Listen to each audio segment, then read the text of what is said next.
দর্শক পাঠক সকাল সন্ধ্যার রোজকার আয়োজন কি খবরে আপনাকে স্বাগত। বার্তা কক্ষ থেকে আজ সঙ্গে আছি সিরাজুম মনিরা।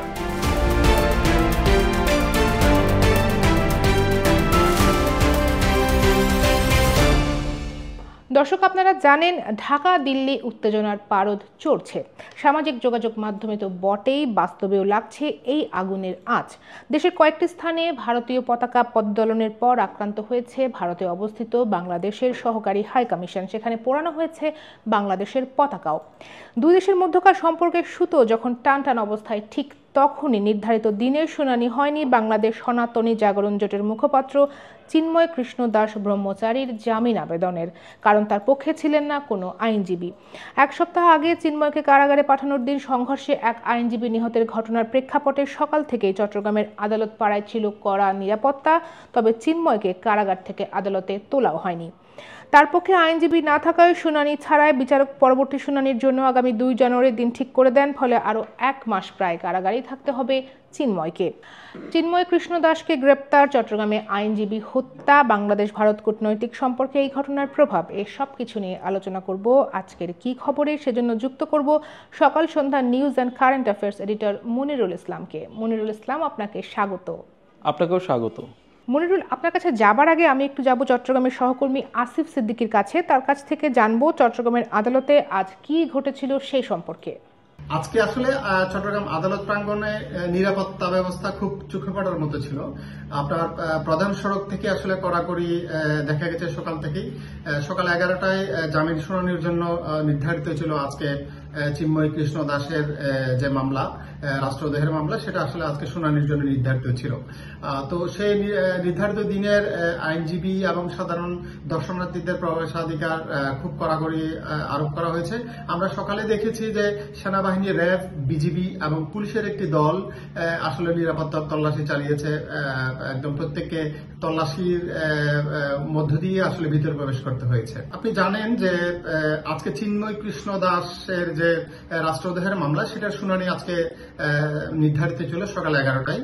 তো সকাল 11টায় আগে থেকে আসলে আইনজীবীরা, বিশেষ করে রাষ্ট্রপক্ষের আইনজীবী জনাব মফিজুল হক ভূঁইয়া উপস্থিত ছিলেন এবং চট্টগ্রাম বারের আইনজীবী নেতারা, সভাপতি, সেক্রেটারি সহ সব নেতা কর্মীরা সেখানে আদালত প্রাঙ্গণে উপস্থিত ছিলেন।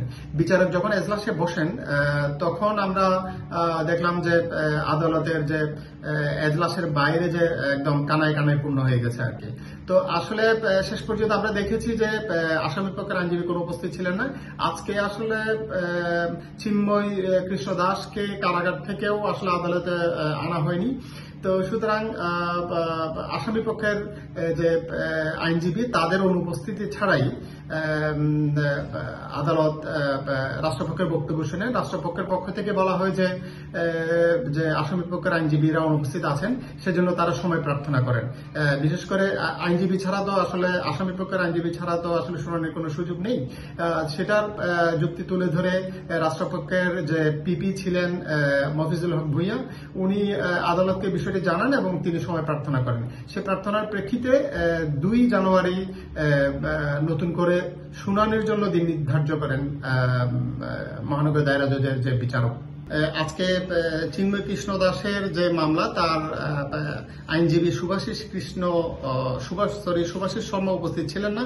তিনি কেন উপস্থিত ছিলেন না আসলে আমরা তার মোবাইল ফোনে চেষ্টা করেছিলাম, তার মোবাইল ফোন বন্ধ পাওয়া গেছে। আমরা বেশ কয়েকজন আইনজীবীর সাথেও কথা বলেছিলাম এই বিষয়ে, কিন্তু তারা আসলে সেভাবে কোনো উত্তর দিতে পারেন নাই। আর কেউ আসলে সরাসরি উদ্ধৃত হয়ে কথাও বলতে চান নাই।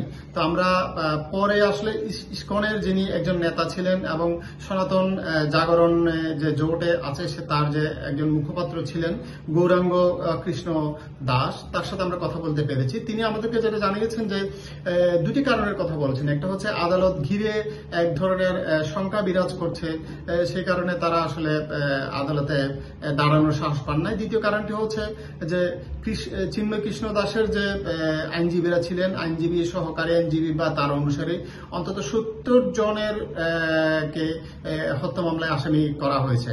তো আসলে সেই কারণে তারা আসলে ভয় যাওয়ার সংখ্যা থেকেই তারা আদালত প্রাঙ্গণে বা আইনজীবী হিসেবে উপস্থিত না থাকার কারণের কথা আসলে গৌরাঙ্গ দাস বলতে চেয়েছেন আর কি। গৌরাঙ্গ দাস আরেকটা বিষয় বলতে চেয়েছেন যে বাইরে থেকে আইনজীবী আনার বিষয়ে আসলে তারা ইনসিকিউরিটি ফিল করছেন, সেটাও আমাদেরকে জানিয়েছেন। আমরা সেটা আসলে রিপোর্টে উল্লেখ করেছি আর কি। আজকে আসলে চিন্ময় কৃষ্ণ দাসের শুনানি শেষে একদল আইনজীবী আদালত প্রাঙ্গণে এসে বিক্ষোভ করেছেন। তারা সংক্ষিপ্ত একটা সমাবেশও করেছেন। সমাবেশের মূল বক্তব্যটা ছিল এরকম যে তারা চিন্ময় কৃষ্ণ দাসকে এ পর্যন্ত যেসব মামলা হয়েছে 5টি মামলা, সেসব মামলাতে আসলে চিন্ময় কৃষ্ণকে প্রধান আসামি করার দাবি তুলেছেন এবং এই দাবি যদি তারা পূরণ যদি করা না হয় তাহলে তারা টানা আন্দোলনের এক ধরনের হুঁশিয়ারি উচ্চারণ করেছেন আর কি। তো সর্বশেষ কথা হচ্ছে গৌরাঙ্গ কৃষ্ণ দাস যেটা বলতে চেয়েছেন যে তারা আসলে রাষ্ট্রের কাছ থেকে এক ধরনের আইনি অধিকার চান আর কি। তারা ন্যায় বিচার চান, আদালতে তারা দাঁড়ানোর অধিকার চান। আসিফ, আপনাকে অনেক ধন্যবাদ। আচ্ছা মনিরুল, এবার আপনার কাছে আসি। চিন্ময়ের গ্রেপ্তার থেকে শুরু হয়ে এই যে ঘটনা প্রবাহ আমরা দেখছি, তা বাংলাদেশ ভারত কূটনৈতিক সম্পর্কে কিভাবে প্রভাব ফেলছে? দেখুন, চিন্ময় গ্রেপ্তারটা সম্প্রতি হলো, সেটা হচ্ছে গিয়ে 25 নভেম্বর, কিন্তু বাংলাদেশের সঙ্গে ভারতের কূটনৈতিক টানাপোড়েনটা আমরা দেখছি আগস্ট থেকে, এবং সেটা হচ্ছে গিয়ে ছাত্র জনতার অভ্যুত্থানে শেখ হাসিনা সরকারের পতনের পর থেকেই আমরা দেখছি। আমরা যদি পেছনে তাকাই যে শেখ হাসিনা 1.5 দশক প্রধানমন্ত্রী ছিলেন এবং তার সময় ভারতের সঙ্গে বাংলাদেশের সম্পর্ক দুই তরফেই বলা হচ্ছিল যে সর্বোচ্চ মাত্রায় আছে, যেটা হচ্ছে আমরা বিভিন্ন চুক্তি, বিভিন্ন হচ্ছে গিয়ে বিভিন্ন ক্ষেত্রে সম্পর্কের ক্ষেত্রে আমরা সেটা দেখেছি। এবং কিন্তু প্রশ্ন বারবারই ছিল এটা যে হচ্ছে গিয়ে সম্পর্কটা হচ্ছে গিয়ে ন্যায্যতার ভিত্তিতে কিংবা হচ্ছে কি না, বাংলাদেশ হচ্ছে গিয়ে ভারত বাংলাদেশকে কোন চোখে দেখছে। তো শেখ হাসিনা বিভিন্ন সময় হচ্ছে গিয়ে বলছিলেন যে ভারতকে আমরা এত দিয়েছি যে সেটা ভারতের আজীবন মনে রাখতে হবে, কিন্তু কি দিয়েছেন সেই বিষয়গুলো নিয়ে বারবারই প্রশ্ন ছিল। তো আপনারা যদি দেখেন যে হচ্ছে গিয়ে ট্রানজিট, ট্রান্সশিপমেন্ট, এই বিষয়গুলো নিয়ে হচ্ছে গিয়ে আমরা অনেকেই মনে করে ট্রানজিট, ট্রান্সশিপমেন্ট এই বিষয়গুলি অর্থনীতিবিদদের মধ্যে ওই ধারণাটা আছে যে হচ্ছে গিয়ে বাংলাদেশ হচ্ছে গিয়ে আসলে এখানে ন্যায্যতা প্রতিষ্ঠিত হয়নি। এরপর ধরুন যে রামপাল বিদ্যুৎ কেন্দ্রে ভারতের বিনিয়োগ, সেটা হচ্ছে গিয়ে আপনি যদি দেখেন সেটা হচ্ছে গিয়ে বাংলাদেশের জনগণের হচ্ছে গিয়ে বড় অংশের বিরোধিতা ছিল, কিন্তু সেটা হচ্ছে গিয়ে ভারতের বিনিয়োগটা করেছে। এর বাইরে আরও বিভিন্ন চুক্তি এবং পানি নিয়ে যে তিস্তার পানি বন্টন চুক্তিটা কিন্তু হয়নি, ফলে পানির ন্যায্য হিস্সা নিশ্চিত হয়নি বাংলাদেশের। গঙ্গার ক্ষেত্রেও হচ্ছে গিয়ে পানি না, চুক্তি অনেক আগে হলেও পানি না পাওয়ার হচ্ছে অভিযোগটা বরাবরই রয়েছে। তো এই কারণে হচ্ছে গিয়ে সবসময় হচ্ছে গিয়ে প্রশ্নগুলো আসছিল যে হচ্ছে গিয়ে বাংলাদেশ ভারত সম্পর্কটা ন্যায্যতার ভিত্তিতে থাকছে না। তো ফলে হচ্ছে গিয়ে এটা শেখ হাসিনার পতনের পর যখন হচ্ছে গিয়ে শেখ হাসিনা গিয়ে ভারতে আশ্রয় পান, তখন যেহেতু উনি একটা ছাত্র জনতার আন্দোলনে মুখে ওনাকে পালিয়ে যেতে হয়েছিল এবং ভারত তাকে আশ্রয় দিয়েছিল, যেই কারণে ক্ষোভের একটা জায়গায় কেন্দ্রে ভারতও চলে আসে। সেটা আসলে ভারতের বুঝতে হতো, কিন্তু সেই জায়গায় আপনি খেয়াল করলে দেখবেন হচ্ছে গত 1 দশকে ভারতের আশেপাশের যে রাষ্ট্রগুলোর মধ্যে জনগণের মধ্যে ভারত বিরোধিতা প্রবল হয়েছে। তো দেখুন যে পাকিস্তানের কথা বাদই দিলাম, নেপাল, ভুটান, শ্রীলঙ্কা, মালদ্বীপ, সর্বশেষ আমরা দেখলাম মালদ্বীপ, যে প্রবল ভারত বিরোধিতা এই দেশগুলির জনগণের মধ্যে, এবং সেটা বাংলাদেশেও দেখা যাচ্ছে। তো শেখ হাসিনার এটা আসলে ভারতকে আসলে বুঝতে হবে হচ্ছে গিয়ে তার প্রতিবেশী দেশগুলোর জনগণের মধ্যে তার দেশের বিরোধিতা কেন, সেই বিষয়টা ভারত ঠিকভাবে কখনো অ্যাড্রেস করতে পারছে বলে মনে হয় না। তো ফলে এই সংকটটা বাড়ছে, এবং এইতে যে আগস্টে শেখ হাসিনা সরকারের পতনের পর হচ্ছে গিয়ে যখন ভারত বিরোধী একটা মনোভাব, যে বন্যা নিয়ে যাই হোক না কেন, সেটা হচ্ছে গিয়ে বন্যার পরও একটা ভারত বিরোধী মনোভাব হচ্ছে গিয়ে বাংলাদেশিদের মধ্যে দেখা গিয়েছিল। তারপর হচ্ছে গিয়ে সম্পর্কটা, কূটনৈতিক সম্পর্কটা যে ভালো না, সেটা কিন্তু আমাদের পররাষ্ট্র উপদেষ্টা তৌহিদ হোসেনের সাম্প্রতিক এক বক্তব্যেই এসেছিল। উনি বলেছিলেন ঠিক আছে, বিনির্মাণ করতে হবে। তো এরপরে হচ্ছে চিন্ময় গ্রেপ্তার। চিন্ময় ব্রহ্মচারী গ্রেপ্তার হয়েছিলেন 25 নভেম্বর, এবং 26 নভেম্বর তাকে আদালতের মাধ্যমে কারাগারে পাঠানো হয়। সেদিন থেকে আমরা দেখছি ভারতে বিভিন্ন রকম বিক্ষোভ হচ্ছে। বাংলাদেশ, বিশেষ করে বাংলাদেশ লাগোয়া রাজ্যগুলোতে বিক্ষোভের মাত্রাটা বেশি। পশ্চিমবঙ্গ বলুন কিংবা হচ্ছে গিয়ে ত্রিপুরা বলুন, আসামেও বিক্ষোভ হয়েছে। তো এই বিক্ষোভের ক্ষেত্রে হচ্ছে গিয়ে ওইখানকার হিন্দু সংগঠনগুলোর হচ্ছে গিয়ে আছে, আমরা সক্রিয় অংশগ্রহণ আছে আমরা দেখতে পাচ্ছি। এর মধ্যে ভারত সরকার প্রতিবাদ জানিয়েছে আনুষ্ঠানিকভাবে এবং চিন্ময়কে মুক্তি দেওয়ার দাবি জানিয়েছিল। তো ফলে হচ্ছে গিয়ে চিন্ময় গ্রেপ্তারের পর হচ্ছে গিয়ে কূটনৈতিক সম্পর্কটা হচ্ছে গিয়ে একটু জটিল হয়ে গেছে, যেটা হচ্ছে গিয়ে আগস্টের পর ছিল। তো সর্বশেষ চিন্ময় হচ্ছে গিয়ে আজকে চট্টগ্রামের আদালতে জামিনের শুনানি ছিল, সেই শুনানিতে হচ্ছে গিয়ে মানে শুনানি পিছিয়ে গেছে। চিন্ময়ের পক্ষে কোনো আইনজীবী ছিল না, আপনারা জানেন, আমরা আসিফ সিদ্দিকী বলেছেন ওখানে অবস্থাটা কী ছিল। তো এটা 1 মাস পিছিয়ে গেছে। 1 মাস মানে হচ্ছে কি আরও 1 মাস চিন্ময় ব্রহ্মচারীকে কারাগারে থাকতে হবে। তো ফলে আমরা দেখতে পাচ্ছি যে এই ঘটনায় হচ্ছে গিয়ে আসলে এর পরপরই হচ্ছে গিয়ে ভারতের এর মধ্যে হচ্ছে গতকাল আগরতলায় বাংলাদেশের সহকারী হাই কমিশনে হচ্ছে গিয়ে হামলা হয়েছিল, বাংলাদেশের পতাকা পোড়ানো হয়েছে ওখানে। তো এসব মিলিয়ে হচ্ছে গিয়ে আজকে আমরা দেখলাম হচ্ছে গিয়ে ভারতের হাই কমিশনারকে তলব করা হয়েছিল। তো বাংলাদেশের পক্ষ থেকে বাংলাদেশের বক্তব্য নিশ্চয়ই তাকে শোনানো হবে, জানানো হবে, যেগুলি তিনি দিল্লিতে পৌঁছে দেবেন। তো এইসব মিলিয়ে পরিস্থিতিটা হচ্ছে গিয়ে সম্পর্কটা হচ্ছে গিয়ে আশু সহনীয় বা হচ্ছে বলে মনে হচ্ছে না। একটু মনে করিয়ে দিই আপনাকে যে হচ্ছে গিয়ে ডক্টর ইউনূস আমাদের অন্তর্বর্তীকালীন সরকারের প্রধান উপদেষ্টা, উনি কিন্তু দায়িত্ব নিয়ে উনি বলেছিলেন সার্ক কার্যকর করার বিষয়ে। তো সার্ক আমরা জানি বা প্রথম শীর্ষ সম্মেলনটা বাংলাদেশে হয়েছিল, বাংলাদেশের একটা বড় উদ্যোগ ছিল এই ফোরামটা গঠন করার দক্ষিণ এশিয়ার। তো তারপর হচ্ছে গিয়ে বিশেষ করে ভারত এবং পাকিস্তানের বৈরিতার কারণে সার্ক কখনোই হচ্ছে গিয়ে কার্যকর হয়নি। তো ডক্টর ইউনূস দীর্ঘদিন সার্ক আসলে গিয়ে হিমাগারেই পড়ে আছে, সেই সার্ককে পুনরুজ্জীবন করার কথা উনি বলছেন। তো সার্ক যদি পুনরুজ্জীবিত করতে হয় তাহলে হচ্ছে গিয়ে ভারত এবং পাকিস্তানকে হচ্ছে গিয়ে মানানোর যে মিডিয়েটরের ভূমিকা কিন্তু বাংলাদেশ থাকতে পারে, কিন্তু এই জায়গায় হচ্ছে গিয়ে এই অবস্থানটা হচ্ছে গিয়ে তার সেই স্বপ্নটাও আমার মনে হয় হচ্ছে একটু দূরে ঠেলে দেবে। আমরা দেখেছি পশ্চিমবঙ্গের মুখ্যমন্ত্রী মমতা বন্দ্যোপাধ্যায় এই বিষয়ে কথা বলেছেন, আর যার ক্ষুব্ধ প্রতিক্রিয়া এসেছে বাংলাদেশের পক্ষ থেকে। মমতা আসলে এইসব কথা কেন বললেন? দেখুন, আপনি যদি দেখেন তাহলে হচ্ছে গিয়ে মমতা বন্দ্যোপাধ্যায়কে 3 দিন আগেও হচ্ছে গিয়ে সাংবাদিকরা প্রশ্ন করেছিল বাংলাদেশের যে হিন্দু সম্প্রদায়ের উপর আক্রমণ এবং হচ্ছে চিন্ময় গ্রেপ্তার নিয়ে তার প্রতিক্রিয়া জানতে চেয়েছিল। তো তিনি সেদিনও বলেছিলেন এটা হচ্ছে গিয়ে দিল্লির বিষয়, উনি হচ্ছে গিয়ে রাজ্যের মুখ্যমন্ত্রী, এটা হচ্ছে কেন্দ্রীয় সরকারের বিষয়। তো গতকাল তিনি হচ্ছে গিয়ে একটু ভিন্ন ভাষায় প্রতিক্রিয়া জানিয়েছিলেন রাজ্য বিধানসভায়। তো এটার একটা প্রতিক্রিয়া হয়েছে, বাংলাদেশ থেকে বিএনপি মহাসচিবটা প্রতিক্রিয়া জানিয়েছেন। তিনি বলেছিলেন হচ্ছে গিয়ে বাংলাদেশে যেন শান্তিরক্ষী, জাতিসংঘ শান্তিরক্ষী পাঠানো হয়, মানে হিন্দুদের রক্ষায়, এটা যেন ভারতের বিজেপি সরকার কেন্দ্রে এখন আছে, তারা যেন এই বিষয়টা তোলে। তো মমতা বন্দ্যোপাধ্যায় এটা একটা আঞ্চলিক, আমি মনে করি যেটা হচ্ছে গিয়ে তার আঞ্চলিক রাজনীতির যে কৌশল, সেই কৌশলের কারণে আসলে উনি এটা বলেছেন। আপনি যদি একটু খেয়াল করলে দেখবেন যে আরজি করে যখন হচ্ছে গিয়ে চিকিৎসক ধর্ষণ হলো, তখন হচ্ছে গিয়ে যে প্রবল আন্দোলন হয়েছিল কলকাতায়, তখন মমতা বন্দ্যোপাধ্যায়ের উপর একটা চাপ ছিল, বড় চাপ, এবং এই চাপটা তৈরি করেছিল হচ্ছে গিয়ে বিজেপি হচ্ছে গিয়ে আপনি ভারতের কেন্দ্রীয় ক্ষমতায় আছে, এবং আপনি খেয়াল করলে দেখবেন বাংলাদেশের আশপাশের রাজ্যগুলোর মধ্যে হচ্ছে গিয়ে ত্রিপুরায় তারা ক্ষমতায়, আসামে ক্ষমতায়, পশ্চিমবঙ্গে এখন বিরোধী দল পর্যন্ত উঠে এসছে, কিন্তু হচ্ছে গিয়ে বিরোধী দলে ক্ষমতায় এখনও যেতে পারেনি, কিন্তু তাদের টার্গেট 2 বছর পর নির্বাচন, তারা হচ্ছে গিয়ে ক্ষমতায় যেতে চায় পশ্চিমবঙ্গে। তো এখানে হচ্ছে মমতা বন্দ্যোপাধ্যায় যখন হচ্ছে গিয়ে আরজি করার ক্ষেত্রে মমতা বন্দ্যোপাধ্যায় তখন তড়িঘড়ি করে হচ্ছে গিয়ে ধর্ষণের সর্বশেষ শাস্তি মৃত্যুদণ্ডের একটা বিল তার রাজ্য বিধানসভার পার্লামেন্টে পাশ করিয়ে ওটা হচ্ছে গিয়ে পাঠিয়ে দেন দিল্লি। কারণ হচ্ছে গিয়ে মমতা এটা দেখাতে চেয়েছিলেন যে হ্যাঁ, আমার দিক থেকে আমি সব করেছি, এখন হচ্ছে গিয়ে দিল্লি, কারণ এটা লোকসভা এবং হচ্ছে গিয়ে রাজ্যসভায় হচ্ছে গিয়ে পাশ না হলে ওটা হচ্ছে গিয়ে আইন হবে না।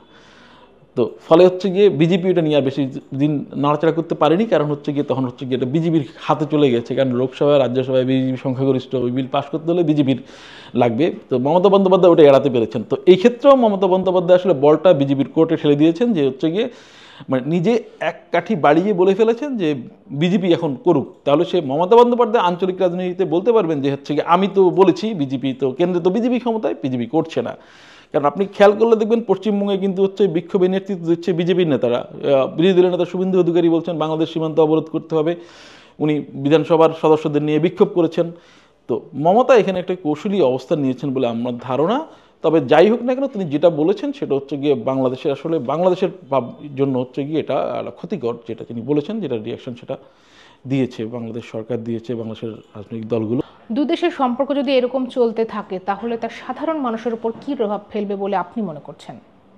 দেখুন, প্রতিবেশী দুটো দেশের মধ্যে হচ্ছে সম্পর্ক নিবিড় হয়, স্বাভাবিকভাবে নিবিড় হয়, আবার শত্রুতার সম্পর্কও থাকে, সেটা হচ্ছে গিয়ে বিভিন্ন ক্ষেত্রে আমরা দেখেছি। কিন্তু হচ্ছে কি এখন আপনি ইউরোপে যদি তাকান তাহলে দেখবেন হচ্ছে গিয়ে প্রতিবেশী দেশগুলোর মধ্যে হচ্ছে কি তাদের বর্ডারে হচ্ছে কি ইয়াও নেই, অনায়াসে হচ্ছে কি এক দেশের মানুষ আরেক দেশে হচ্ছে যেতে পারছে ইউরোপের সেনজেনে কান্ট্রিগুলোতে।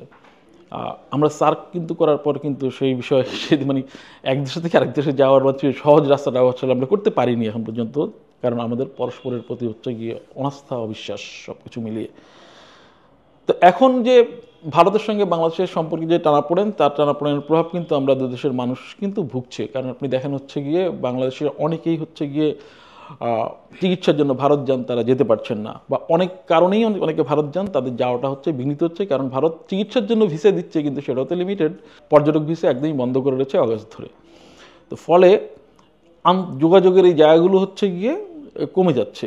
এটা ভারতও কিন্তু ক্ষতিগ্রস্ত হচ্ছে, কারণ আপনি খেয়াল করলে দেখবেন এটাও নিউজ হয়েছে অনেক, যে ভারতের হচ্ছে গিয়ে কলকাতার নিউ মার্কেটে হচ্ছে গিয়ে ক্রেতা নেই, কারণ বাংলা একটা বড় অংশ ক্রেতা ছিল বাংলাদেশে।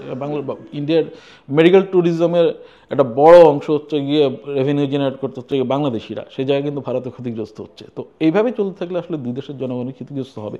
কিন্তু আসলে আপনি যদি বলেন তাহলে তাত্ত্বিক অর্থে হচ্ছে গিয়ে রাষ্ট্র একটা রাজনৈতিক সীমানা। আপনি হচ্ছে গিয়ে রাজনৈতিক কারণে রাষ্ট্র হয়, নইলে হচ্ছে গিয়ে আর সবাই মানুষ কিন্তু আসলে একসাথেই থাকতো, সব পৃথিবীর সব মানুষ যদি হচ্ছে গিয়ে রাষ্ট্রীয় কাঠামো ব্যারিয়ারগুলো না থাকতো। বাংলাদেশ ভারতের মানুষের মধ্যে আসলে অনেক মিল আছে, সাংস্কৃতিক ঐতিহ্য, ঐতিহাসিকতা, তো সব কিছু মিলিয়ে বাংলাদেশ এবং ভারতের মধ্যে হচ্ছে গিয়ে অমিলের চেয়ে মিলটাই বেশি। এবং আপনি যদি খেয়াল করলে দেখবেন তো হচ্ছে ৭১-এ যখন হচ্ছে গিয়ে মুক্তিযুদ্ধ শুরু হয়, তখন হচ্ছে গিয়ে বাংলাদেশের ১ কোটি মানুষ হচ্ছে গিয়ে ভারতে গিয়ে শরণার্থী জীবন কাটিয়েছিল। আপনি রাজনীতির কথা আপনি যদি বাদও দেন, ওই মানুষগুলোকে হচ্ছে গিয়ে যারা আশ্রয় দিয়েছিল তারা হিন্দু মুসলমান দেখেনি, তারা হচ্ছে হিন্দু মুসলমান না দেখেই হচ্ছে গিয়ে নির্যাতিত নিপীড়িত মানুষ হিসেবে কিন্তু ভারতের এই যে পশ্চিমবঙ্গ, আসাম, ত্রিপুরা এই রাজ্যের মানুষগুলো আশ্রয় দিয়েছিল, তারা দেখে নেই এরা হিন্দু না মুসলিম। আবার হচ্ছে গিয়ে পাকিস্তানিরা যখন হচ্ছে গিয়ে আমাদের হচ্ছে গিয়ে আক্রমণ করছিল, কিন্তু তারা হচ্ছে গিয়ে আমরা মুসলমান বলে তারা কিন্তু আমাদেরকে হচ্ছে গিয়ে রক্ষা করে নেই। তো খেয়াল করলে দেখবেন পৃথিবীর ইতিহাসে হচ্ছে গিয়ে সবচেয়ে বেশি হচ্ছে গিয়ে সংঘাতময়, সবচেয়ে বেশি নৃশংস যুদ্ধগুলো কিন্তু হয়েছিল একই ধর্মের মানুষের মধ্যে। এবং সে পরে হচ্ছে গিয়ে আপনি যদি হচ্ছে গিয়ে এরপরে একটা ধর্মের মতোই কিন্তু আরেকটা জায়গা হচ্ছে গিয়ে জাতীয়তাবাদ, যেটা যে উগ্র পর্যায়ে পৌঁছে, যখন যে ধর্ম যেমন হচ্ছে গিয়ে নিজের ধর্মকে শ্রেষ্ঠ মনে করে, জাতীয়তাবোধ যদি হচ্ছে জাতীয়তাবাদ যদি নিজের জাতিকে যখন শ্রেষ্ঠ মনে করতে হয়, তখন হচ্ছে গিয়ে সেটা হচ্ছে গিয়ে এই উগ্র জাতীয়বাদ থেকে ফ্যাসিজমের জন্ম হয়, যেটা হচ্ছে গিয়ে আমরা জার্মানিতে হিটলারের ক্ষেত্রে দেখেছি। এখন আপনি দেখতে হবে হচ্ছে গিয়ে মানুষে হচ্ছে গিয়ে আসলে কিন্তু এই সময়গুলোতে ভেদাভেদ করছে না, মানুষ কিন্তু মানুষের পক্ষে দাঁড়াচ্ছে। কিন্তু হচ্ছে গিয়ে এই ক্ষেত্রে হচ্ছে গিয়ে রাজনীতি অনেকটাই হচ্ছে গিয়ে তাদেরকে হচ্ছে গিয়ে নিয়ন্ত্রণ করছে, তাদেরকে প্রভাবিত করছে। আপনি যদি দেখেন তো হচ্ছে গিয়ে মমতা বন্দ্যোপাধ্যায় এক ধরনের কথা বললেন তৃণমূলে, বিজেপি এক ধরনের কথা বললো, কিন্তু ভারতের সিপিএম হচ্ছে গিয়ে আজকে একটা দেখলাম আমি মিছিল করলো, তারা বলছিল তাদের দাবি ছিল হচ্ছে গিয়ে উভয় দেশের সংখ্যালঘুরা নির্যাতিত হচ্ছে এবং দুই দেশের সরকারেরকেই এই বিষয়ে পদক্ষেপ নিতে হবে, ওটা একটা দায়িত্বশীল ভূমিকা। এখন আপনি যদি বলেন তখন হচ্ছে গিয়ে যে একটা কথা আছে যে ফিদেল ক্যাস্ট্রো ভারতে এসেছিলেন যখন, তখন হচ্ছে গিয়ে উনি এসে জেনেছিলেন যে ভারতে অনেকগুলো কমিউনিস্ট পার্টি। তো উনি প্রশ্ন করেছিলেন যে কয়টা সিআইএর টাকায় চলে। বাংলাদেশে হচ্ছে গিয়ে আপনি যদি খেয়াল করলে দেখবেন হচ্ছে গিয়ে ভারত বিরোধিতার একটা হচ্ছে গিয়ে প্রবল জোয়ার আমরা দেখি। তারপর হচ্ছে গিয়ে আপনি ওই প্রশ্নটা এক্ষেত্রে হচ্ছে গিয়ে আসতে পারে হচ্ছে গিয়ে যে আসলে ভারত বিরোধী যারা, তাদের মধ্যে হচ্ছে কি ভারতের মদতপুষ্ট কেউ কি নেই নাকি? কারণ এখানে হচ্ছে গিয়ে আপনি যদি দেখেন হচ্ছে গিয়ে 2 বছর পর নির্বাচন, পশ্চিমবঙ্গে বিজেপির টার্গেট হচ্ছে গিয়ে, বিজেপি একটা সাম্প্রদায়িক দল, এটা হচ্ছে গিয়ে আপনার বুঝতে হবে, এবং তারা হচ্ছে গিয়ে হিন্দুত্ববাদের জোয়ার দিয়ে কিন্তু হচ্ছে গিয়ে ভারতের ক্ষমতায় গেছে এবং হচ্ছে গিয়ে প্রায় 1 দশকের বেশি সময় ধরে ক্ষমতায় আছে। পশ্চিমবঙ্গ তারা কবজা করতে চায়, সেখানে তো হচ্ছে গিয়ে ফলে বাংলাদেশে হিন্দু নির্যাতনের ঘটনা যত ঘটবে, বিজেপি সেটাকে ব্যাক করে তার প্রচারটা হচ্ছে গিয়ে পশ্চিমবঙ্গে বাড়াবে। এবং সেখানে হচ্ছে গিয়ে আমি তো বললাম ধর্ম একটা মানুষকে অনেক সময় মহাবিষ্ট করে, উগ্র জাতীয়বাদ মহাবিষ্ট করে। তো সেই জায়গায় বিজেপি সেটা হচ্ছে গিয়ে করতে চাইবে এবং হচ্ছে গিয়ে তখন হচ্ছে গিয়ে বাংলাদেশে হিন্দু নির্যাতন ঘটলে বিজেপির জন্য ভালো, ঠিক বিপরীত দিকে হচ্ছে গিয়ে বিজেপি আপনি খেয়াল করলে দেখবেন ইদানিং হচ্ছে গিয়ে ভারতের বিভিন্ন জায়গায় হচ্ছে গিয়ে ঐতিহাসিক স্থাপনা মসজিদগুলোকে ঐতিহাসিক স্থাপনা সহ বিভিন্ন মসজিদে হচ্ছে গিয়ে বলছে হচ্ছে এগুলিতে আগে মন্দির ছিল এখন মন্দির ফিরিয়ে দিতে হবে, এরকম একটা জিগির তারা তুলছে। ওইখানে মুসলিম নিপীড়িত হলে এইখানে কারো লাভ হয়, আর এখানে হিন্দু নিপীড়িত হলে ওইখানে কারো লাভ হয়। এই লাভালাভের মধ্যে হিসাব তারা কষবে এবং হচ্ছে গিয়ে এই জন্য দুটার হচ্ছে গিয়ে আছে যে তারা হচ্ছে গিয়ে আপনি খেয়াল করলে দেখবেন যে 5 আগস্ট যখন হচ্ছে গিয়ে ভাঙচুর হয়, লুটপাট হয়, তখন হচ্ছে গিয়ে সবাই তো যারা হচ্ছে বিক্ষোভ হয়েছিল, বিক্ষোভের পর হচ্ছে গিয়ে উল্লাস হয়েছিল, কিন্তু উল্লাসের পর হচ্ছে গিয়ে জনরোষে কিছু স্থাপনা ভাঙচুর হয়েছিল, কিন্তু লুটপাটকারীরা আপনি দেখবেন হচ্ছে গিয়ে ভিন্ন, তাদের হচ্ছে গিয়ে একজনের টার্গেটই থাকে লুটপাট, আবার এক ধরনের টার্গেটই থাকে এদের হচ্ছে গিয়ে এটাকে হচ্ছে গিয়ে ওই মপটাকে ব্যবহার করে হচ্ছে গিয়ে একটা কিছু করে ফেলা। তো এই ধরনের সুযোগ সন্ধানই কিন্তু বাংলাদেশেও আছে, ভারতেও আছে। তো ফলে হচ্ছে গিয়ে এই ফলে মানুষ সেখানে হচ্ছে গিয়ে তাদের কাছে হচ্ছে তাদের রাজনৈতিক উদ্দেশ্য এবং তাদের হচ্ছে গিয়ে হীন উদ্দেশ্য বাস্তবায়নের চেষ্টাটাই মুখ্য থাকে, সেখানে হচ্ছে গিয়ে মানুষ কখনো গুরুত্বপূর্ণ বিবেচিত হয় না। সেই কারণে হচ্ছে গিয়ে যখন হচ্ছে গিয়ে যে পতাকা পোড়ানো, ধরুন হচ্ছে গিয়ে ভারতেও বাংলাদেশেও পতাকা পোড়ানো হয়েছে, ভারতেও হচ্ছে গিয়ে বাংলাদেশের পতাকা পোড়ানো হয়েছে, কলকাতায় পোড়ানো হয়েছে, কালকে আগরতলায় তো আবার পোড়ানো হলো। তো তারপরে হচ্ছে গিয়ে কবির সুমন যে একটা লেখা লিখেছিলেন সেটা হচ্ছে গিয়ে আপনি দেখতে পারেন যে হচ্ছে গিয়ে আসলে এখানে গুরুত্ব দিতে হবে হচ্ছে গিয়ে আসলে মানুষকে, মানুষ কি চায়, মানুষের হচ্ছে গিয়ে এই সম্পর্কটা হচ্ছে গিয়ে মানুষের সম্পর্ক, সেটা হচ্ছে গিয়ে রাষ্ট্রের সম্পর্কে এক ধরনের হবে, কিন্তু হচ্ছে গিয়ে মানুষের সম্পর্কটা যদি হচ্ছে গিয়ে নষ্ট হয় তাহলে হচ্ছে গিয়ে সেটার ফল দুই দেশের মানুষই আসলে ভুগতে হবে। মনে রাখতে হবে আমরা যদি এখানে যদি বাংলাদেশে যদি হিন্দুদের উপর হামলা হয় তাহলে বুঝতে হবে হচ্ছে গিয়ে ভারতে হচ্ছে গিয়ে বাংলাদেশের জনসংখ্যার চেয়ে বেশি মুসলমান আছেন, তাদের জীবনকে আপনি হচ্ছে গিয়ে হুমকির মুখে ঠেলে দিচ্ছেন, কিন্তু আপনি ইসলামের নামে কিন্তু মুসলমানদের হুমকির মুখে ঠেলে দিচ্ছেন। আবার ওখানে যদি হচ্ছে গিয়ে মুসলমানদের উপর হামলা হয় তাহলে বুঝতে হবে এখানে আবার হচ্ছে গিয়ে 1 কোটি মানুষকে কিন্তু হচ্ছে গিয়ে আপনার হুমকির মুখে ফেলে দিচ্ছেন। ওইখানে আপনি হিন্দুত্বের কথা বলে হচ্ছে গিয়ে যে হামলাটা করছেন, সেই কারণেই এখানকার হিন্দু জনগোষ্ঠী কিন্তু হচ্ছে সেটার জন্য নির্যাতিত নিপীড়নের হচ্ছে ঝুঁকির মধ্যে পড়ছে। তো এই বিষয়গুলো যদি হচ্ছে গিয়ে আমরা না বুঝতে পারি তাহলে হচ্ছে গিয়ে এই ধরনের ঘটনাগুলো যারা ঘটাতে চায় তারা ঘটাতে পারবে। তো আমার মনে হয় হচ্ছে গিয়ে সবার উপরে গুরুত্বপূর্ণ হচ্ছে গিয়ে মানুষের কী লাভ হচ্ছে, মানুষ কি চাইছে, মানুষের নিরাপত্তা কীভাবে রাখতে হচ্ছে, কোনো ধর্মীয় পরিচয় ভেদ না করে মানুষকে মানুষের পাশে দাঁড়াতে হবে, সেটাই হচ্ছে এই সময়ের সবচেয়ে গুরুত্বপূর্ণ বিষয়। আপনাকে অনেক ধন্যবাদ। আপনাকে ধন্যবাদ। দর্শক এতক্ষণ সঙ্গে ছিলেন সেজন্য আপনাদেরকেও অনেক ধন্যবাদ। দেশ বিদেশের নানা খবরের বিশ্লেষণ আদ্যপান্ত জানতে পড়ুন সকালসন্ধ্যা.com। আর সামাজিক যোগাযোগ মাধ্যম ইউটিউব এবং ফেসবুকে আমরা আছি বিভিন্ন ধরনের ডিজিটাল কন্টেন্ট নিয়ে, দেখুন সেগুলো, জানান আপনার মন্তব্য, থাকুন সকাল সন্ধ্যার সঙ্গে।